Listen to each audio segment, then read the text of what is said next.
The conference is now being recorded. I know I can't hear you, but I just hope that all of you have somehow coped with the wave 2 of COVID, which hit all of us in the Q1 in a very difficult manner. And many of us fell sick, including me. I also got infected. And I know some of our friends in the analyst world, I knew at that time that they and their family members also suffered. So I hope we've all recovered and we're back to our normal selves. Talking about, I think the Q1 of this year. When we started off the quarter, obviously we had the momentum of Q4 of the previous financial year with us, and that continued in the initial few days, I think about 2 weeks or so. We were very happy with the momentum that we were seeing in the market in terms of demand in the first 2 weeks of April.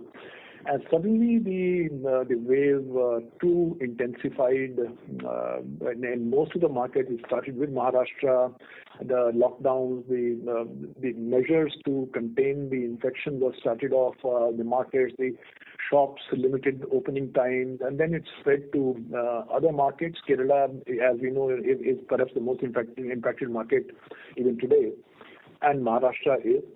And then as the monsoon had sort of in a way become due, I think monsoon arrived in some parts of our markets with a bang. There was a huge thunder and we had huge rains to start with. And so in many ways, I know it was not quite a normal quarter in many ways. And not being a normal quarter, at the same time being compared with 2 quarters which were really outlier 2 quarters. I mean, if we normally, what do? We compare our performance in this quarter vis-a-vis the same quarter last year, which was an outlier quarter in terms of the impact of COVID on that. So it was not a normal quarter. And sequentially, if you look at the preceding quarter, we perhaps had the strongest quarter that we can hope to see at any point in time, even when COVID is not there, in terms of demand and everything. So obviously, it's a quarter which is very difficult to compare and draw any meaningful conclusions from it, because in terms of volume growth, we have reported 66% growth in our volumes and 68% value growth, which if we look at in the background where the pan-India DIPP data says that in this quarter the industry has grown by 53%. Our volume of 66% growth seems higher than that. But I am also conscious of the fact that last year when the demand was hit, perhaps our markets were hit more. So from that perspective, the 66% growth also is a little bit of reflection of the fact that perhaps the growth is coming from a lower base compared to the pan-India base that DIPP data is comparing it with. But even then, like I said, it's good to sort of at least see the volumes where they have been in Q1. Compared to Q4, like I said, none of us, I think, expected that Q4 will get repeated in Q1, and it didn't. And we've had about 26% degrowth in volume in Q1 compared to if we compare sequentially. That's how the markets have been, and that's how we try to cope with that. But I think overall, if we look at the situation, it's perhaps a lot better than what many of us are fearing, given the intensity of wave 2 of COVID. If you look at the realization, which obviously all of you have done your calculations, while it's more or less flat at just a little over 1% increase in price realization per ton compared to the last year same quarter. Sequentially, we've seen a significant improvement, because I think what had happened was in February, March, the prices had started seeing a little bit of softening, which got reversed sometime in the month of May and June. We saw the strength persisting. As a result of that, we've had a good price realization from our markets. And although the costs were going up all the time, we still managed to sort of have the pricing in the market supporting our P&L. As a result of which we have, I think, reported, it does appear a little bit less sequentially compared to about a little over 200 crores of EBITDA down to about 188 crores in this particular quarter. But compared to the same quarter last year, it's a huge increase. We're talking about 88, 90% increase over last year. The more important thing, I think, that despite the volume looking so much stronger, Even on per ton basis, the EBITDA this particular quarter has looked very good. We're talking about 1380 rupees or thereabout, which obviously has come largely from market pricing. But let's not also take away the impact that we are seeing, that with the efforts that I have reported last quarter, even in the preceding quarter, in terms of changing our product mix, changing our market mix more towards the markets which are closer to us, more towards rural and semi-urban markets, more towards market which consume the blended cement, which is PPC, but also an impact of the increasing volume that we are seeing in terms of the Strongcrete, our premium cement in the market. All that on a blended basis has given us the improvement in pricing and improvement also in the EBITDA gross figure and also EBITDA in terms of per ton. In terms of further details, we do know that the operating costs have been marginally down over last year, but obviously they look higher sequentially. On that, I think what's an important point to remember is that in Q1 this year, finally we took the annual shutdown, the maintenance shutdown at our Chittapur Gulbarga plant, which last year, in fact the whole year last year we worked without taking a shutdown in that particular kiln. So that was completed during this particular quarter. So that had the maintenance costs coming in. Obviously, part of that also goes into variable costs, but the refractories which we replace are booked as in the materials cost. And the other snowballing impact of that was that we obviously did not want to lose the market, especially when the profitability was looking good. We shifted some clinker from our Devapur plant to Chittapur plant to make up for the required shortfall of clinker there, which obviously pushed up the operating costs. And also the volume, perhaps I certainly think could have been a little bit better. But that demand around Chittapur was for OPC cement, which given the high cost of landed cost of clinker from Devapur did not make enough sense to keep selling OPC from Chittapur in the quantities that the market may have needed. So that also led to a little bit of volume being sacrificed purely because there was no point if there's no money being made in that sale. So those are the, I would say, impacts of, one is the maintenance cost itself.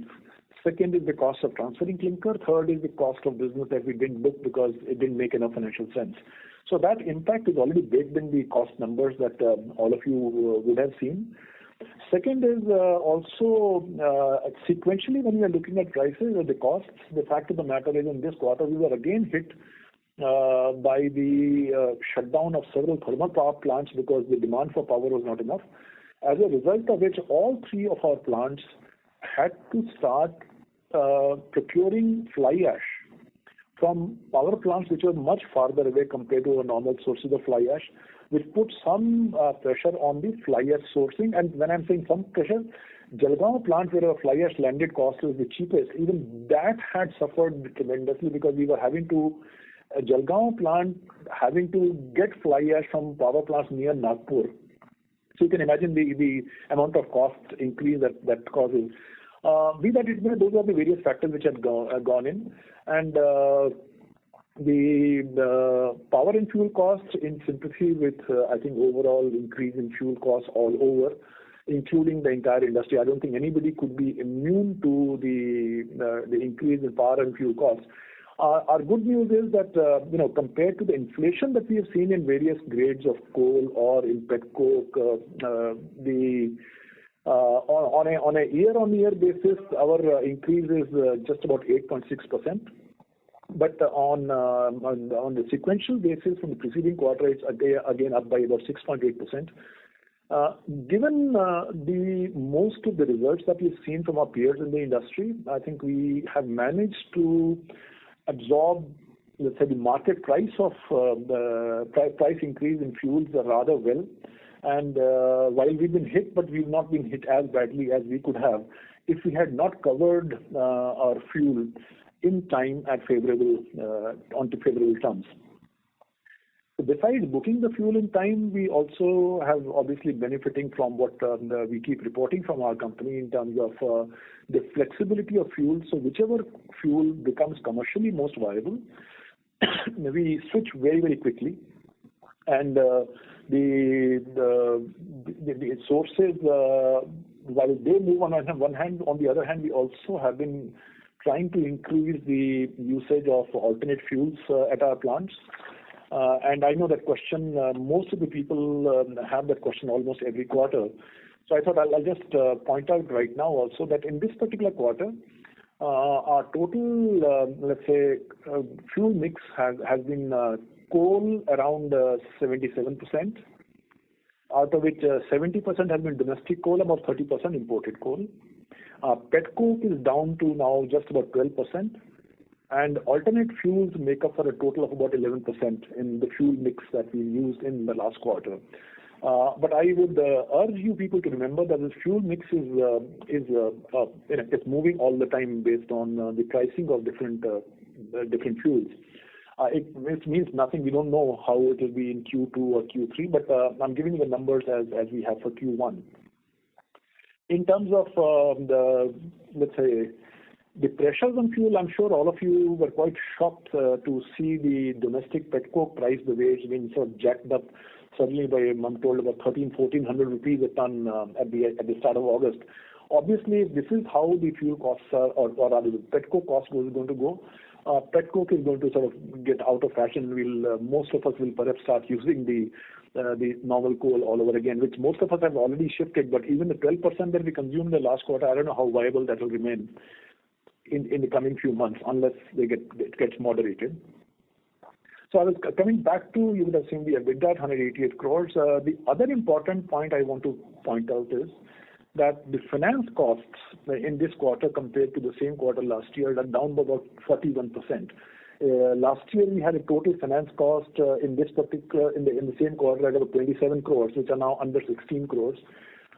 Function of two factors. One, the very aggressive deleveraging of balance sheet that we've done by reducing the debt, and second, I think many of you would remember that our rates of interest were reset given the improved liquidity in the country, RBI soft interest rates. All that impact put together has brought down the finance costs, which obviously have resulted in the PBT showing even more magnified improvement compared to the improvement in EBITDA. So that's the important part there.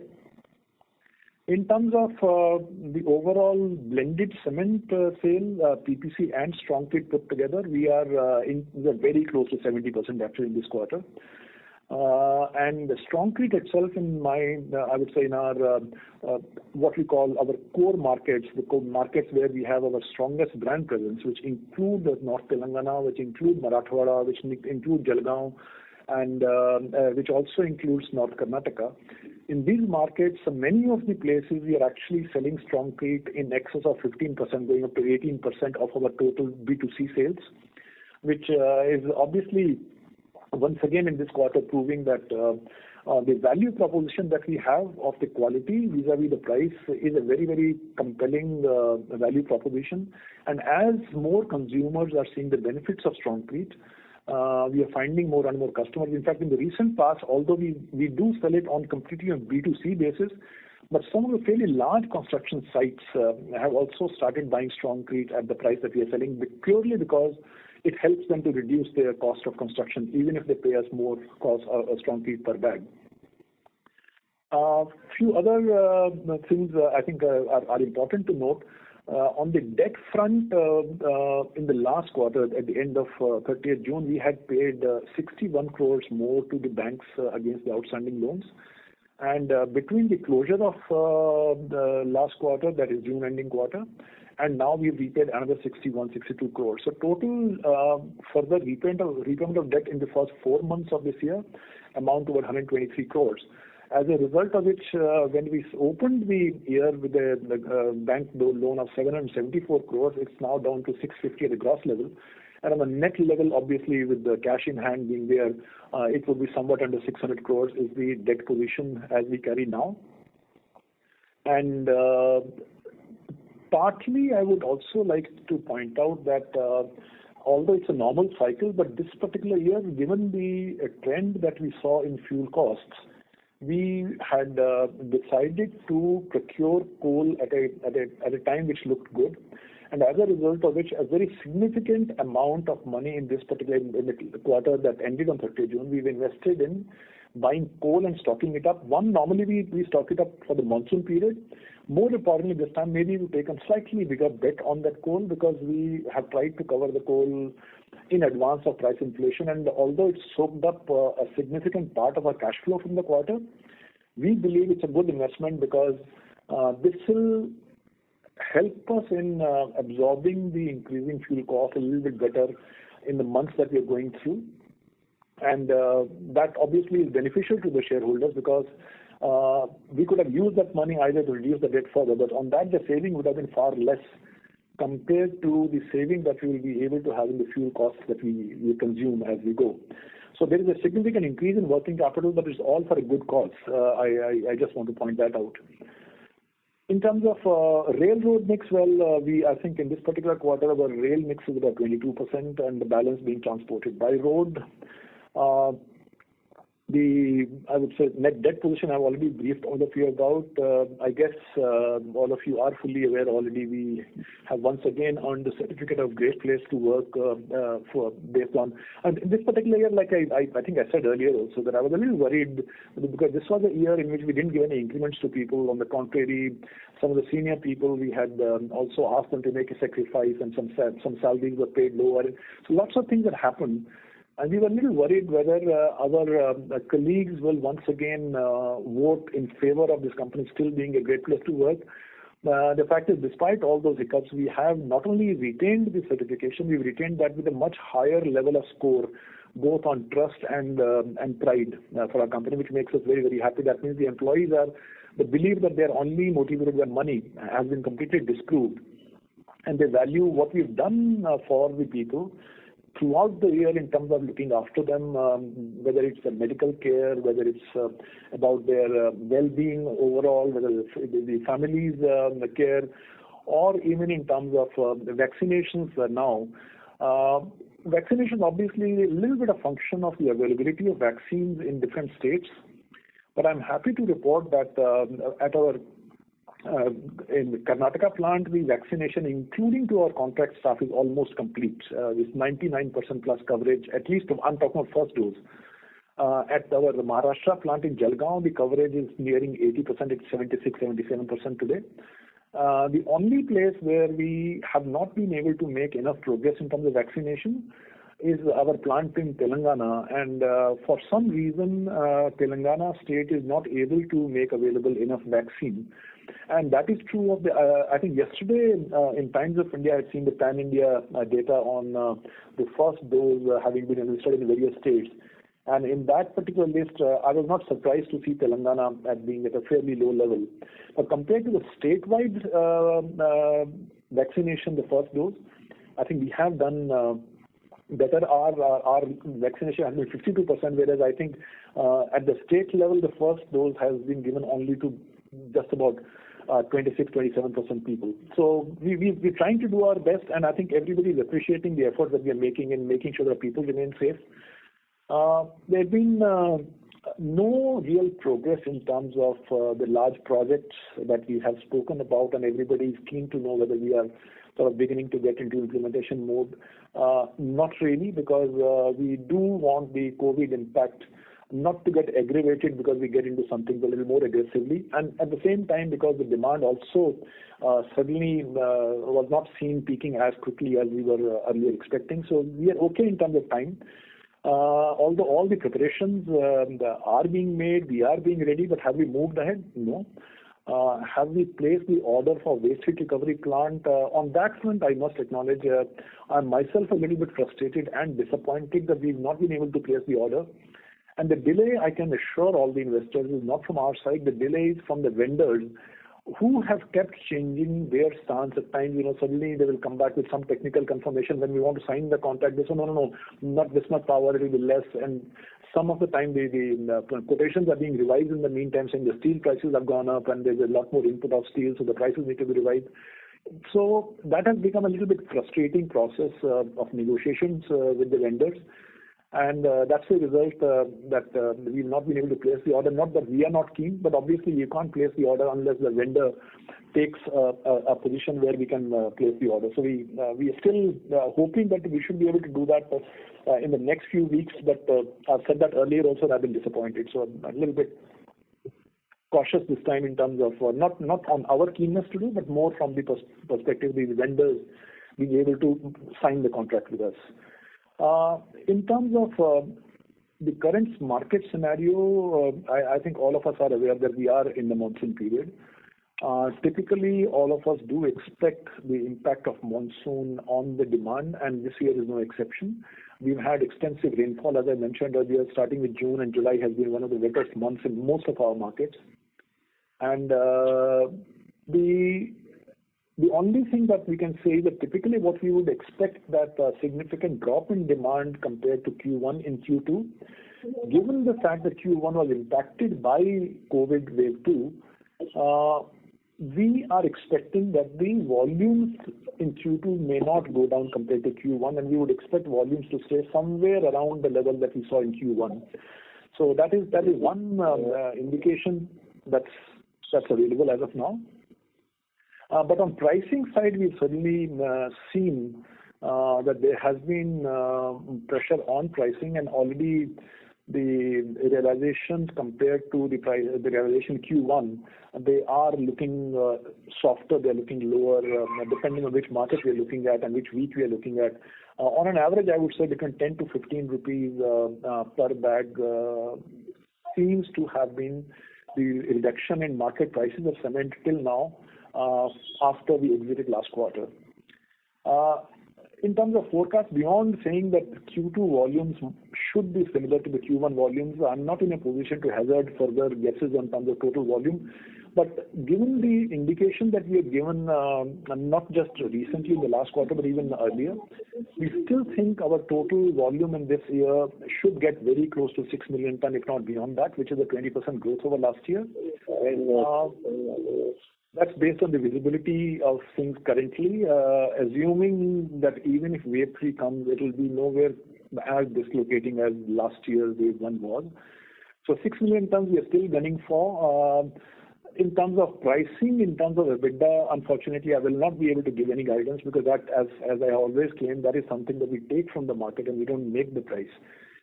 Cost indications are that, despite the consistent pressure on cost of inputs, we believe that in H2 we should start seeing some softening on the cost side. How much will that be, and how will we sort of anyway find it? It's a function of how the signals will change between now and the third quarter, which has to start after about 2 months' time. But the hypothesis still stays in place. The volume is there. Pricing, I don't give any guidance ever on. On costs, hopefully, this should be the last quarter in terms of sustained increase in costs, as we have seen. Going forward, there should be some relief from that. Beyond that, I don't think I have anything to add in my initial summary. But I've tried to answer most of the questions that I keep getting after I've sort of given the summary.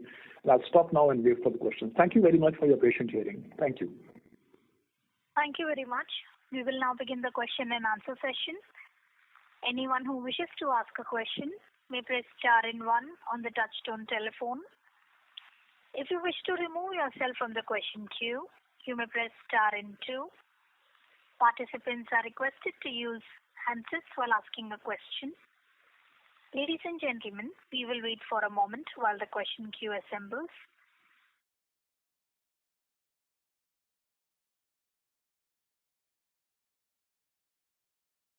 The first question is from the line of Sumangal Nevatia from Kotak Securities. Please go ahead. Yeah, good afternoon, sir, and congratulations on stellar performance in these challenging times. A couple of questions. So firstly, very detailed and very helpful opening remarks, so thanks for that. But still a couple of questions. Firstly, you said very limited progress on overall project level.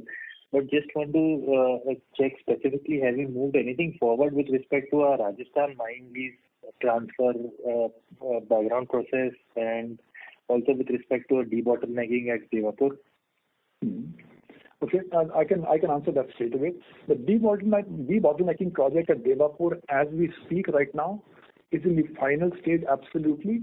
In fact, the cement mill which is being upgraded is right now under a shutdown for completing this. So by the end of this month, we should have that debottlenecking project completely implemented at Devapur. That's as we, like I said, it's finally now under a shutdown only for commissioning that part. So that's one. On Rajasthan mines, fairly recently, the Rajasthan government from Jaipur has written to the mines department, and also that obviously has landed up with the Udaipur area in charge of mines. I think they call it controller of mines. And I'm told that that particular office is in the process of preparing the recommendations, which should be favorable, because everything that was holding it up so far has been sorted out.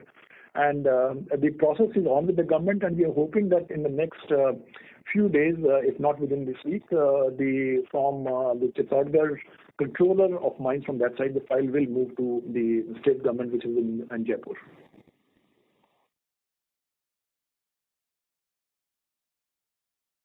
So your question is answered, Mr. Nevatia? Yeah. Sorry, I was on mute. Understood, sir. Thank you. Sir, and with respect to the delay in WHRS, etc., I mean, what sort of capex should we build this year, and then large part will be pushed to next year, right? So if you can give some guidance on the capex part. Yeah, sure. See, as we are talking right now, we do believe that the total capex on our waste heat recovery plant should be between 60 and 70 crores. Given the fact that when people get in, I don't think more than 20 crores will get invested this year if we can manage it. That is, if we end up signing a good contract soon enough. I don't think it's more than 20 crores in this year. A balance will go into next financial year. Okay. And what would be the remaining maintenance and the debottlenecking capex this year? So overall, should we take something closer to 50 to 75 crores? I think that might be, if you're not counting waste heat recovery in that, then we may not need 60 to 70 crores in this year. It'll perhaps say, well, to my mind, between 40 and 50 crores, not more than that. Understood. And just one last question on the cost part. So you mentioned and you explained a few one-offs in this quarter with respect to higher freight, fly ash, and also some transfer of material from towards Chittorgarh. So what would be the one-off or in other words, say a cost impact of these one-off items in 1Q? Sumangal, they are not one-offs. It's a scheduling issue. Yeah. They are not in the comparable quarters. And maintenance is not a one-off. You incur that every year. It's just that this quarter's maintenance is not comparable to either sequentially the preceding quarter or the same quarter last year. So I won't call them one-offs.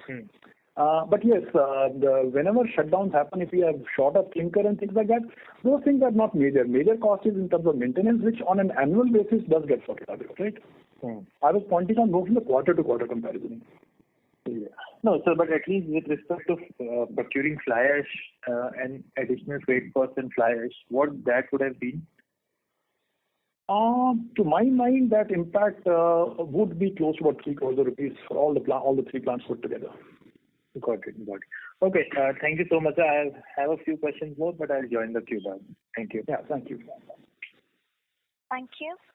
The next question is from the line of Pankaj Tanna from Varun Investments. Please go ahead. Good afternoon, sir. One, two numbers. I've been a shareholder for a long time, and I've seen the progress of your upgradation as far as your work. Mr. Tanna, so your voice is not audible, sir. Yeah.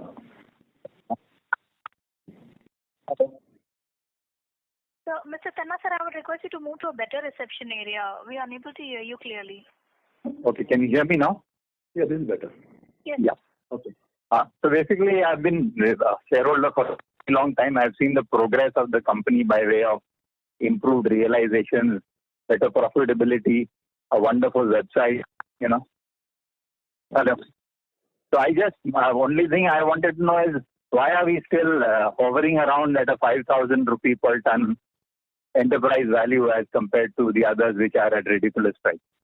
That I think our market analysts would be able to answer better than I can. Even I am not able to understand why we are being valued at that way we are being valued. I mean, we know the intrinsic value of our company. We know the replacement cost of our establishment. We also know the value that our efficiencies and some other strengths that we have as a company and the management team.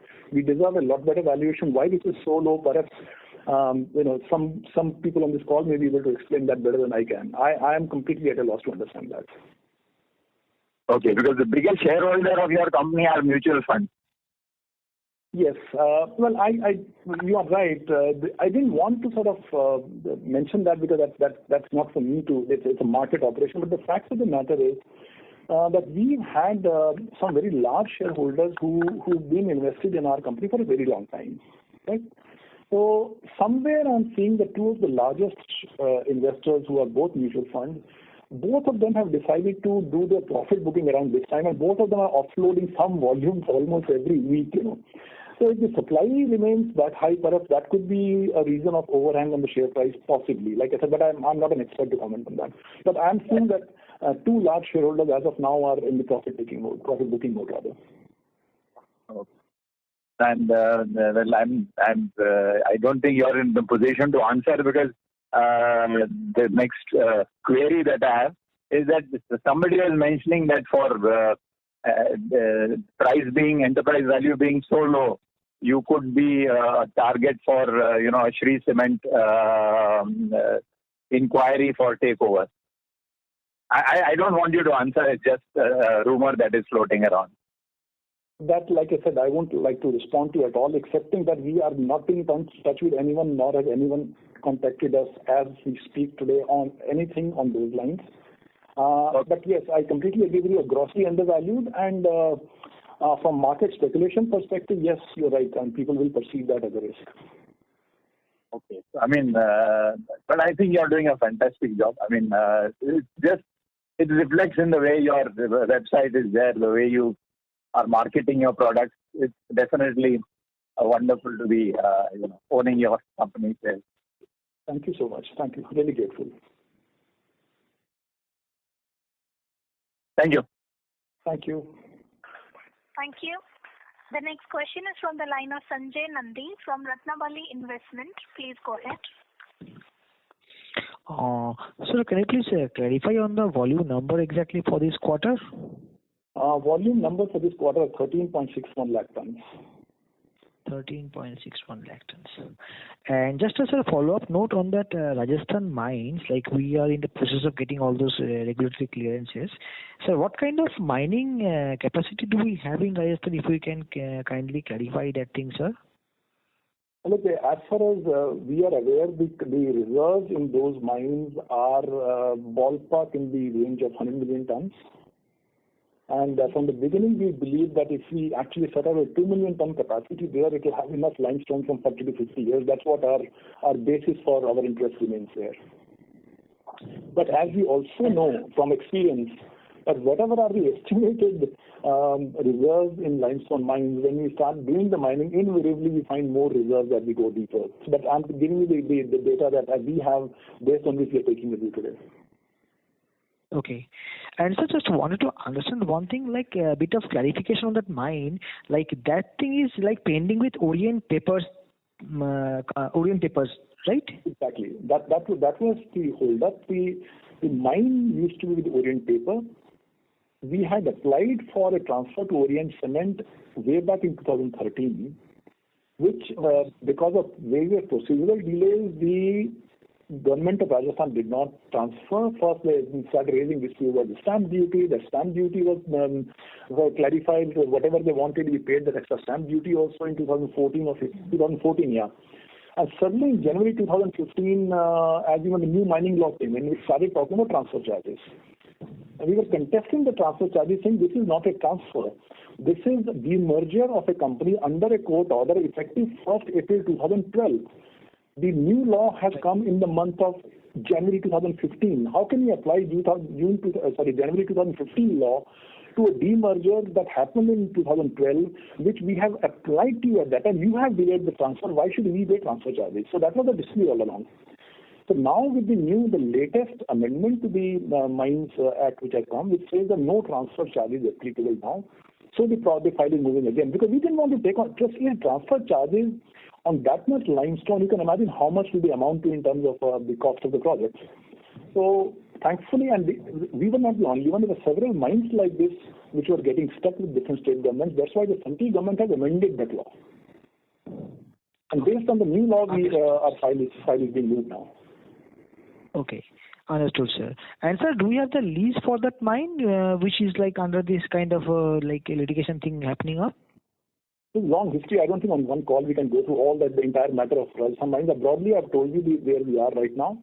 Otherwise, I can have a separate call with you some other time because otherwise we spend my 1 hour will go into explaining the complications of that mining lease. Got it. Sir. Thank you so much, sir. I was back in the queue, sir. Thank you so much. Thank you.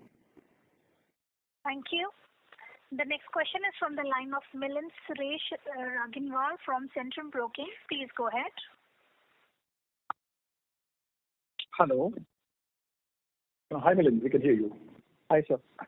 Thank you, sir, for this opportunity. One thing, just in terms of the volume dip that we have seen, compared to that, our freight cost has been increasing on a sequential basis also. Apart from the the inward movement of freight, is there anything that has contributed for this? Well, the outward movement of freight, outward freight cost is a lot higher than inward freight cost. So you said that it is the clinker cost that we are flowing from? No. See, that is only for the quantity of, whatever quantity of clinker that we transfer from Devapur to Chittapur. That is not the overall freight cost that we are referring to is the impact of the increase in diesel costs, which obviously if you are transporting goods, every transporter will increase the freight rates. That's all our contracts are built in a manner where the adjustment in the freight rate being given to the transporter is as part of the agreement related to the diesel cost. When diesel costs goes up, we adjust the freight cost upwards. When the diesel costs go down, we adjust that downwards. So whenever diesel costs move up, it will impact the freight cost. That's the nature of that cost.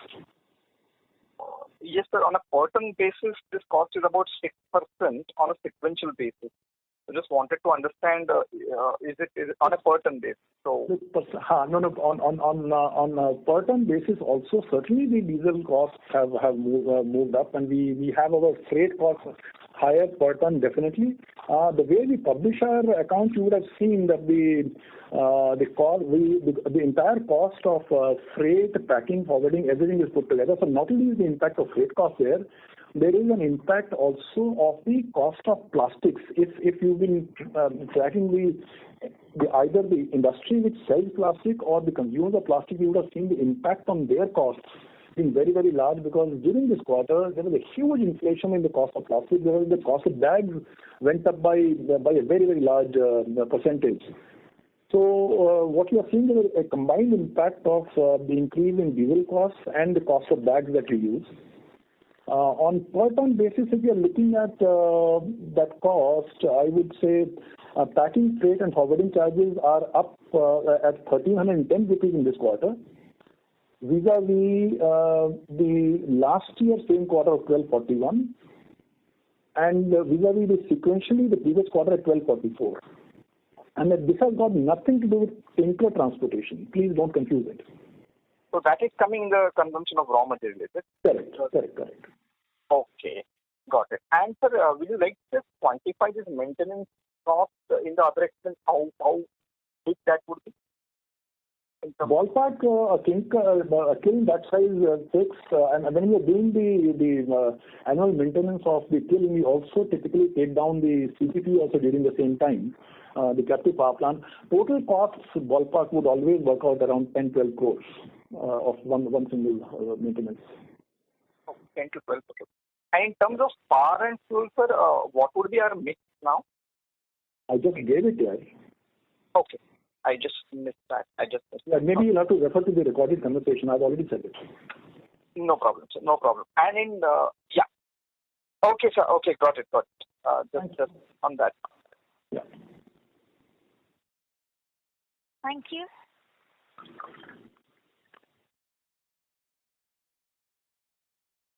The next question is from the line of Pratik Maheshwari from HSBC Securities. Please go ahead. Hello, sir. First of all, congratulations on the results. Very good set of results. Just wanted to ask you if there is any update on the Devapur line expansion, and how would you think of it together with what we are chasing at Rajasthan? If that, so any timelines there? You're talking about additional capacity being put up, or the question that I have already answered regarding the debottlenecking? No, sir. The additional another line expansion other than the debottlenecking. We, as I mentioned, in this particular quarter, we have no progress to report beyond what we reported earlier, that the environment clearance for that project has been received. Right? Mm-hmm.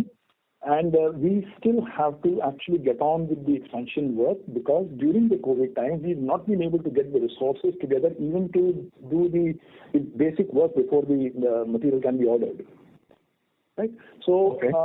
But we do believe that sooner than later we should be able to take up. We are very, very keen on starting that expansion at Devapur. Given where we stand today, it seems very difficult that we will be able to do that within FY23, which was the ambition, because we've not been able to sort of to form up lots of details and not place the order. And as you might know, the typical lead time for most of the items, the lead time itself is about 1 year, whether it's a new kiln or new grinding mill or whatever. So it will perhaps move into FY24, and hopefully the early in FY24 is where we think this project will be available for commissioning. And sir, the other thing was on your clinker conversion ratio. So just wanted to check if PPC and strong sheet has become 70% of volumes. Has the conversion ratio improved, and do you think, sir, it can sustain and improve further, so that it helps on the volume growth going ahead after FY22 also? As you yourself have said, it's a function of the blended. If you are asking for Q1, the ratio is definitely at 1.42 compared to 1.33 sequentially of the preceding quarter. And for 21 as a whole, we had 1.36. Even to okay. So, do you see this improvement to sustain, or you see the product mix changing in the sequential quarters and probably will again be at 1.36, 1.35? And any endeavors there? I think I'll perhaps maintain just one particular issue. While we are making all-out efforts to increase our blended cement sale, which should actually mean they should keep going up, but if we get good opportunity in the market to supply OPC to a large infrastructure product at a good price, I'm not going to shy away only to report this number.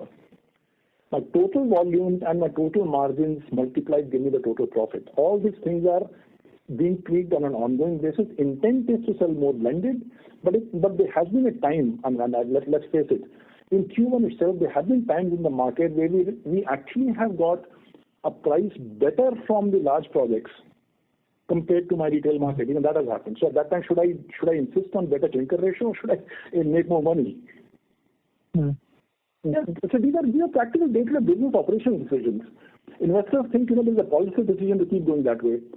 If my OPC price realization was giving me a profit that was higher than my selling on PPC basis, I sold OPC. I will sell PPC or OPC once again if that situation is available.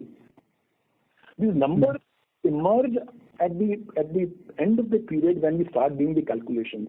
When we are doing the business, it's all a function of where can I sell, what's the best price, and what's the product mix which makes money for me today. Numbers, when we percentages, 1.42, these are all end of the period calculations. We don't fix that in our mind and take a decision based on an order. That's purely based on how much margin is there in that particular order, and if it makes sense, we'll book it. The 1.42 can go down to 1.4, and now last year, the whole year, if we look at it, we operated at 1.6, right? Before that, was 1.30. Why is it looking a lot better in Q1 this year or Q1 last year? Because that time we managed to sell more in the B2C segment, and that effort is still on. But The point I'm making is, while total PPC sale and strong tea sale may keep going up, if my OPC sale also goes up, the proportion may look different. Although the total volume of blended sale will always be there, but as a percentage is always going up, I don't know. Are you getting my point? Percentage is... Yeah. Yes, I got it. So volume of PPC, volume-wise PPC strong tea will always be going up. As a percentage, I can't guarantee that. Okay. And sir, as a percentage of strong tea on straight sale, how much is it? And sir, if you could also share the market mix percentage that you usually share, that would be the entire market mix. I've told you, in our strongest markets where we've been there, where we have very strong brand, we are actually between 15 and 18%. Overall, as a company, we are at about, again, we are a little bit down in this particular quarter at 8%. And that's a function of the fact that any premium product, anytime you're trying to sell, the customer has to be converted at the retail counter. And during this quarter, most of the retail counters have either been closed or have been allowed to open only for 2 hours in the morning. If you're in Bombay, you would know what the instructions were for retail markets. So the conversion momentum that we saw in the preceding quarter is a little bit less in this quarter, purely because retail counters is closed. But we are at 8%, but it still means that in the stronger places, stronger markets, I named them earlier also, North Telangana, Marathwada, Jalgaon, we are actually 15 to 18% of our B2C volumes in those markets on this. And obviously there are some markets where we are not as strong, and there the percentage is significantly lower. That's why the blended in the last quarter has been at 8%. Okay. Thank you, sir. Thank you so much. Thank you. Thank you. We would like to remind participants that you may press star 1 to ask a question. The next question is from the line of Pankaj Khanna from Varun Investments. Please go ahead. Yeah, I'm back again. I just was wondering about volumes. One question is this quarter we've done 1.3. I think we did 1.6 in the previous quarter. So we probably do the same sort of run rate for the next 2 quarters, another 3-odd million tons. I would expect that while Q2 might be similar, we did exactly as I said earlier, 13.61 lakh ton, 1.36 million if you wish. I'm seeing Q2 volumes remaining similar. Q3 we are hoping that post the monsoon getting over and hopefully there will be no large impact of wave 3 even if it comes. I would expect Q3 volumes to be better than Q1 and Q2 volumes this particular year. And obviously Q4 volumes are always a larger. I mean, last year also, if you notice, the volume that we did in Q4 were far, far larger than what anybody had expected. So, the Q4 the volumes can, I think last year we did about 18.5 lakh ton in Q4. It is almost over 90%. Precisely, 92-93% in that range. So, like I said, Q4 is different, and Q3 volume should be higher than Q2. That's how we are planning currently. So, total annual volume I've already indicated. We are gunning for 6 million tons this year. That's what I said earlier. Okay, great. And just one more question is, because I'm new to your conversation. So, what is your expansion plan in terms of today we are at 8 million tons. So, with the additional, what are you planning as far as what's on your cards? You said you should be on and running by FY24. Yeah, so by FY24 will be one part of our expansion, which will take us to about 11.5 million tons by that time. And we would like to add another 3 million tons in about 2 years post that. So by FY26, we are talking about 14.5 million tons. That's the plan. And for this, the additional 3.5 that you want to go to 11.5, what would be your projected cost for that, the expansion of 3.5 million tons? Typically, the cost should be around 1,600 crores. 1,600 crores. Okay. Great. Okay. Thanks a lot. Thank you. Thank you. The next question is from the line of Ashok Patel from Molecule Ventures. Please go ahead. Yeah, congratulations on robust set of numbers despite the challenging business environment. I just wanted to know what's our debt positioning right now. Oh, we come back to the same question again. This is a problem. In the initial phases, that's why I answer all these questions right at the start. but people maybe join late and then I have to repeat these things. Okay, once again, I just hope that I don't have to answer this question again in the same conference. We started the year, as I mentioned, at 774 crores. Till now, we paid 123 crores out of that. The gross bank loan on our books is 652 crores. Net of cash in hand, it's somewhat under 600 crores. 650 gross level. I think about 580 or thereabouts at the net level. Okay, so as per our previous con calls, we are still on track to get debt free by FY22 itself. We never said debt free. I mean, but the debt should be down to just about 100 crores. 100 crores between, just about that level. Yeah, absolutely. Got it. Sure. Okay, sir. All the best.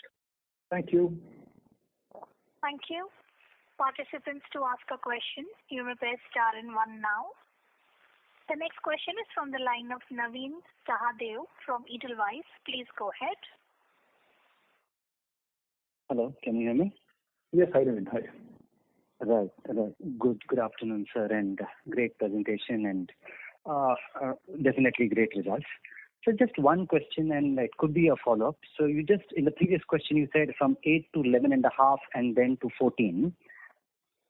Where does Rajasthan project fit in there? Is it because you said it can support 2 million tons? Yeah. No, it's not. Again, Naveen, I recall we had this conversation in last quarter.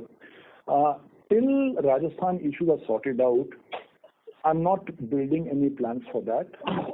Once that becomes absolutely certain in our hand, then in that project we'll have to first start acquiring land, which these days is another thing on which nobody can predict how much time frame would that take, right?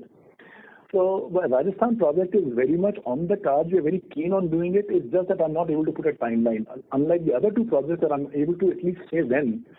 In Rajasthan, till I get the mining lease in my name, and then till I'm able to acquire the land, it's very, very difficult to say by this date we'll get on with the project. We want to do it. It's on the cards. Timeline, just wait till this current phase in which Rajasthan government is processing our file till this gets over.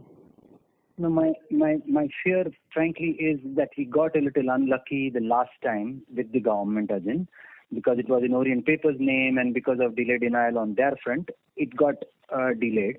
Now that an amendment has come for a free transfer, but there is also a timeline which says that mining lease has to be operational by March 24. So two parts here that. I mean, if we get that, we'll obviously have to meet that commitment. So we will tweak our plan. I'm not sort of talking about this barring any eventuality which we may have to take care of. Devapur would still handle. Maybe there might be a toss-up between if we have to do Rajasthan first, then we say do Rajasthan first and then go to Chitapur. So those will happen. I mean, nothing that we are planning as of now can be written in stone. It's the plan today, which I'm presenting to the best of our belief that this is possible. Like you said, if Rajasthan mine come to us, all of us know that going to Rajasthan and opening up a new market, find diversified markets would be good for the company and good for the shareholders. We'll give that priority. But I can't tell that today that I'm giving that priority without having a mining lease with me. Right? Absolutely. Yeah. Absolutely. These situations are dynamic, and we will respond to the situation in the best way possible in the interest of the shareholders. Correct. So if I were to just confirm this, as in if I understood this correct, if Rajasthan comes the way ideally it should, then that will be the priority over Chitapur. Is that a fair understanding? Yes. Great. That's what I wanted to know. And I'm sure shareholders will also be equally delighted to see that as a priority over South. So great, and all the very best for it. Thank you. Thank you. The next question is from the line of Gaurav Birimal from Credit Suisse. Please go ahead. Hi. Hello, sir. Thank you for the opportunity. Sir, I wanted some color on your power cost. What is the spot rate that you see currently for domestic, international coal and petcoke? And by when do you expect it will flow into our numbers, assuming it's a rolling kind of booking that you do and it flows into our numbers? That's Sorry, I couldn't get exactly what you wanted to ask. So I just wanted to know what is the spot rate that you see for imported and domestic coal and petcoke, and by when do you think these current prices, spot prices, will flow into our P&L? Okay. Well, the international prices, they keep fluctuating. We are talking about the ballpark about $100 a ton as the imported coal today. The imported petcoke is at about $170 a ton. But we are not booking at these prices because we do believe these prices may soften a little bit. So currently we are not booking it because we have covered ourselves for the next few months well enough. And we will keep in mind the lead time because I'm not placing any orders at these prices. Let me not give you that number. And when we are ready with that number, we'll tell you. Because if I'm able to get the prices softening up a little bit, maybe that's the time for me to book again. Fair enough, sir. Thank you. So as of now, we are not booking at these prices. I've given you the prices, but I'm not booking at those prices. Fair enough, sir. Thank you. Thank you. Thank you. The next question is from the line of Milind Suresh Raginwar from Centrum Broking. Please go ahead. Hi, sir. Thanks for this follow-up opportunity. We just, you indicated that the capex for the next leg of Devapur would be around 1,600 crores. Yeah. This 16 billion, would you like to have add some color on how we will be funding this? How I'll be funding this is basically a function of my cash flows between now and the time that we need the money. Typically, we do believe that even after we, if this year we are not doing any major capex, we should be able to get our debt down very significantly, as we've already mentioned, right? Yes.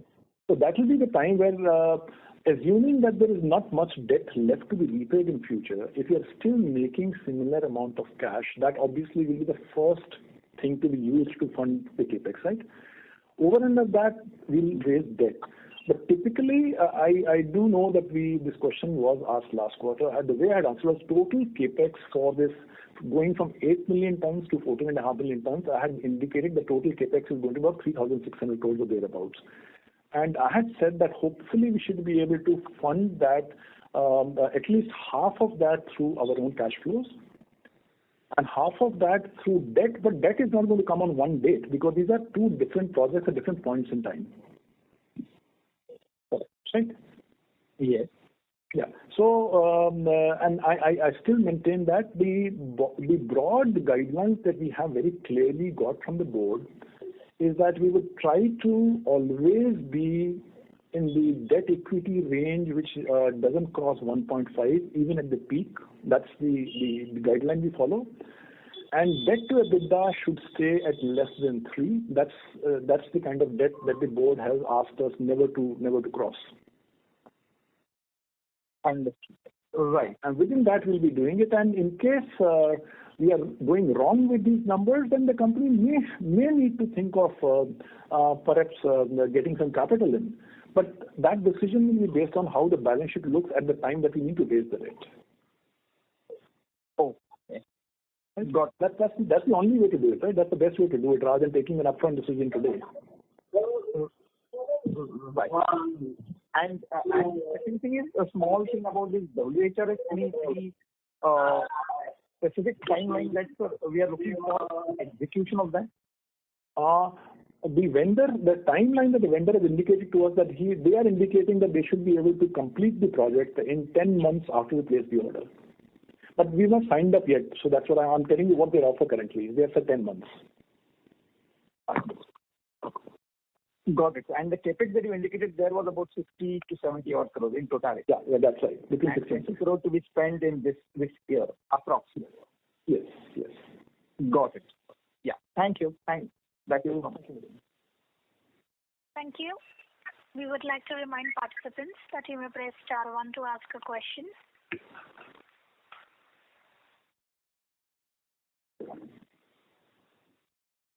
I think we have, in any case, run out of questions. Just about the time we're running out of time. So maybe we should just try and close it. So there are no participants in the question queue. Ladies and gentlemen, with this we conclude this conference. On behalf of ICICI Securities Limited, that concludes this conference. Thank you for joining us, and you may now disconnect your lines. Thank you everyone for joining once again, and thank you, Krupal, for hosting us once again. Thank you. Thank you.